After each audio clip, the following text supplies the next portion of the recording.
পূজার কয়েক মাস আগে থেকেই প্ল্যান করা শুরু হয়ে যায়, কোথায় যাব, কি করব, কি খাবো, শেষ পর্যন্ত কি কি করলাম সেটাই তোমাদের সাথে আজকে শেয়ার করব। দিনটা ছিল নবমীর দিন। আমরা আগে থেকে প্ল্যান করছিলাম যে এই দিন আমরা খুলনা যাব। তো সকাল থেকে খুব পরিমাণে বৃষ্টি হচ্ছিল, তার মধ্যে আমরা বাড়ি থেকে বের হয়ে যাই।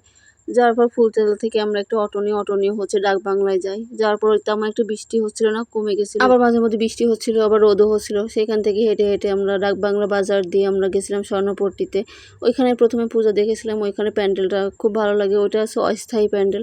তার পাশে ছবি তোলার জন্য সুন্দর একটা জায়গা ছিল, সেইখানে আমরা বেশ কয়েকটা ছবি তুলেছি আর ভিডিও করেছি। জায়গাটা আমার কাছে অনেক বেশি ভালো লেগেছে। ওইটা একবার সোলার দিয়ে তৈরি ছিল। বাইরে থেকে দেখার পর আমরা ভিতরে গেছিলাম। ভিতরে তেমন একটু লাইটিং ছিল না, যেহেতু রাতের বেলা একটু লাইটিংটা বেশি করে। আমরা একটু দিনের বেলায় গেছিলাম, তখন খুব একটা বেশি লাইটিং ছিল না। ওইখান থেকে আমরা পূজা দেখলাম। পূজা দেখা শেষ করে তারপর হচ্ছে আমরা গেছিলাম আর্য ধর্মসভা মন্দিরে।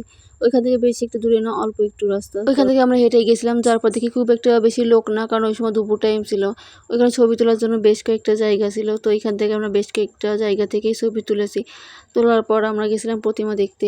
আমি যতগুলো এই বছর পূজা দেখেছি তার মধ্যে আমার কাছে মনে হলো এইটা সব থেকে বেস্ট প্রতিমা। একবারে সত্যিকারের শাড়ি পরানো, গহনা পরানো। আমি তো এবছর কম বেশি অনেকগুলো প্রতিমা দেখেছি, কিন্তু আমার কাছে এর মতো এতটা সুন্দর কোনোটাই লাগেনি। আমার কাছে সব থেকে বেস্ট এইটা লেগেছে। এতটা ভালো লেগেছে মনে হচ্ছিল ওইখানে বসে শুধু দেখতেই থাকি, বাড়িতে আসতে ইচ্ছা করছিল না, এত সুন্দর লাগছিল মায়ের মুখটা।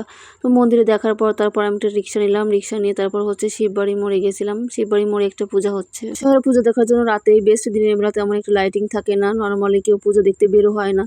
লোকজনও তেমন ছিল না, লাইটিংও ছিল না, তারপরেও যথেষ্ট পরিমাণে ভালো লেগেছে। পূজা দেখা তো প্রায় শেষ, এখন তো কিছু খেতে হবে, কারণ পূজা দেখার পাশাপাশি খাওয়াটা অনেক বেশি গুরুত্বপূর্ণ। আমরা গেছিলাম নিউ মার্কেটে খাওয়ার জন্য, কারণ ওইখানে অনেক মজার মজার খাবার পাওয়া যায়। ওইখান থেকে আমরা ছোটো ফুচকা নিলাম, তারপর হচ্ছে 2টা ম্যাঙ্গো ফ্লেভার কোন নিলাম। নেওয়ার পর বাড়ি থেকে রওনা হলাম। ওইখান থেকে একটা অটো নিয়ে ফুলতলায় আসলাম। ফুলতলায় হচ্ছে এই পূজাটা হচ্ছে। এই প্রতিমাটাও ছোটখাটোর মধ্যে ভালো ছিল। এই বছরের মতো নবমী পূজা দেখা শেষ, আবার 365 দিনের অপেক্ষা। দেখা হবে আবার পরের বছর। সেই পর্যন্ত সবাই ভালো থেকো, টাটা।